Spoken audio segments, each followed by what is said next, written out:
नमस्कार, news mall 18 मध्ये आपलं सगळ्यांचं स्वागत। मी प्रियंका पाटील शेळके। जाणून घेऊयात न्यूज मॉलच्या खास घडामोडी। नगर शहरामध्ये त्यांनी एक अशी अपॉर्च्युनिटी यापूर्वी आणली होती आणि आता देखील त्यांनी इथल्या हजारो युवकांसाठी ज्यांची आकांक्षा अपेक्षा गेल्या अनेक वर्षापासून म्हणजे आपण जर कालावधी बघितला एक दशक 2011 ते 2020 आणि आता तर 24 म्हणजे 15 वर्षाचा कालावधी गेला। ज्यावेळेस सोशल मीडिया हा बूमला आला होता 2012 सालापासून, त्यावेळेस पासून आपण प्रत्येक जण त्या ठिकाणी मोठ्या प्रमाणात हुशार झालो। आता तर अशी परिस्थिती आहे की 80 वर्षाचे आपले आजी आजोबा सुद्धा YouTube, ट्विटर आणि फेसबुकवर सर्फिंग करतात। आणि नगरची आणि इतर शहरांची जी परिस्थिती बघितली त्याच्यामध्ये फार मोठी तफावत आहे। या देशाच्या भविष्याबद्दल अनेक मोठे नेते देशभरामध्ये राज्य पातळीवर या ठिकाणी भाष्य करतात की तरुण या ठिकाणी उद्याचं भविष्य आहे, यंग जनरेशन, यंग ब्लड उद्याच्या काळाची गरज आहे, ज्यांच्या हातात सगळं आहे।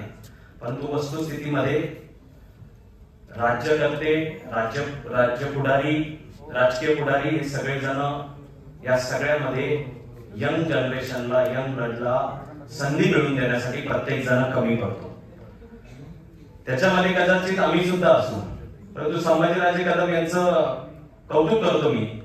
त्यांना कुठेतरी हे काही वर्षापूर्वी सुचलं की आपण नगर शहरामध्ये आपल्या नगरमधला प्रत्येक विद्यार्थी ज्या वेळेस 12th पास होतो त्यानंतर प्रत्येकाला वाटतं माझा जॉब मी जिथं शिकलोय माझ्या मायभूमीमध्ये मला तिथंच जॉब मिळाला पाहिजे, माझं तिथंच करिअर त्या ठिकाणी घडलं पाहिजे आणि मला इथं जर संधी मिळाली तर तो त्याच्या फॅमिली सोबत राहतो, त्याचे जे बाकीचे सर्कल आहे त्याच्यामध्ये त्याचं इंटरॅक्शन होतं, त्याची ग्रोथ होती। परंतु याचा सगळ्याचा अभाव पडला।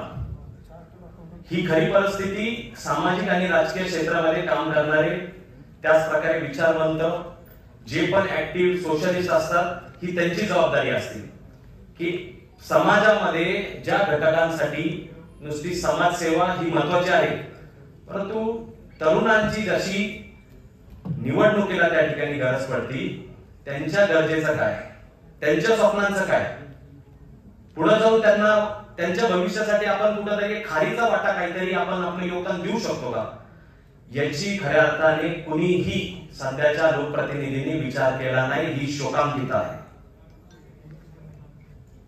मी युवा संघर्ष यात्रेच्या निमित्ताने त्याची ज्यावेळेस सुरुवात झाली संभाजीनगरमध्ये, रोहित दादांच्या समोर ज्यावेळेस एक टीम पॅनल होतं आणि तिथं त्यांना ज्यावेळेस कर्जत जामखेडमध्ये MIDCच्या प्रकल्पासाठी तो माणूस झटत होता, विधान भवनामध्ये त्यांनी अनेक असेंब्लीमध्ये मुद्दे काढले, याच्यावर वर्तमानपत्रामध्ये आलं, अनेक सोशल मीडियावर आलं की कर्जत जामखेडला त्यांच्या मतदारसंघामध्ये MIDC आणायची।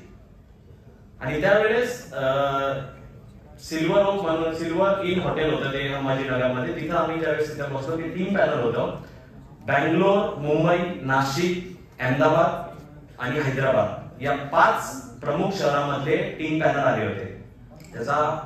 ते येण्यामागचं कारण असे ज्यावेळेस उद्याच्या भविष्यासाठी विचार करणारे, मग ते सन्माननीय आदित्य साहेब असतील, रोहित दादा असतील किंवा थोरात साहेबांच्या कन्या असतील, हे सगळेजण हे विचार करतात। तर त्यावेळेस त्यांनी सांगितलं की नगर तुम्हाला फार जवळ होतं, ते म्हणते हा होतं। मर्सिडीज बेन्झचा जे HR होते, रिजनल HR नाशिक झोन मधले, म्हणजे जे 5 जिल्हे आपल्या विभागामध्ये येतात, त्याचे ज्यावेळेस ते लोक टीम पॅनल बसले होते, आम्हाला नगर फार सोयीस्कर होतं आणि 2018 मध्ये आम्हाला हा प्लांट आणायचा होता। आम्ही मोजणीसाठी त्या ठिकाणी MIDC कडे अर्ज केला होता। हा जर मर्सिडीज बेन्झचा प्लांट आपल्या नगरच्या MIDC मध्ये आला असता तर जवळजवळ 1600 तरुणांना 750-800 स्किल्ड एम्प्लॉईज त्या ठिकाणी शिकलेले सावरलेले गेले असते आणि अनस्किल्ड एम्प्लॉईज 900च्या वरती त्या ठिकाणी इथे एम्प्लॉय झाले असते। परंतु आम्हाला असुरक्षा वाटली इथं, आम्ही त्या ठिकाणी अस्वस्थ होतो, त्याच्यामुळे आम्ही त्याचा पाठपुरावा केला नाही। इतर कंपन्यांशी ज्यावेळेस बोललो आम्ही, मग ते इंडियन सिंगलेस असेल, स्नायडर असेल, बऱ्याचशा कंपनीज आहेत क्लासिक, त्यांच्याशी ज्यावेळेस आम्ही रिव्ह्यू घेतला त्यानंतर आम्हाला समजलं इथं तुम्ही तुमचं टाइम इन्व्हेस्ट करण्यापेक्षा इथं तुम्हाला तेवढा स्कोप नाहीये, त्याच्यामुळे तुम्ही तो प्लांट तिकडं संभाजीनगरला वाढवला गेला. ही खरं काळाची गरज सगळ्यांनी ओळखली पाहिजे होती. ज्यांच्या हातात पावर होता, ज्यांच्या हातात सत्ता होती, जे पाठपुरावा करू शकले असते. सत्ता काय येती जाती, पण आपण आपल्या मतदारांसाठी, आपल्या तरुणांसाठी आपण काय विचार करतोय याची खरं काळाची गरज ओळखून त्या ठिकाणी काम केलं पाहिजे. संभाजीराजेंना सुचलं, तुम्हाला का नाही सुचलं? आम्ही सगळेजण आज सगळे व्यासपीठावर आहोत, स्थानिक महाविकास आघाडीचे नेते. मला या ठिकाणी आनंद झाला, गाडे सरांना पण एक आनंद आहे की सगळेजणांनी या शहराच्या चांगल्या वाटचालीसाठी, उद्याचं जे भविष्य आहे तुम्ही तुमच्यासाठी हे सगळेजण आम्ही एकत्र आलोय. उद्या सुद्धा एकत्र येऊ. पुण्यामध्ये का जायचं इच्छा होती, मुंबईमध्ये का जायची होती?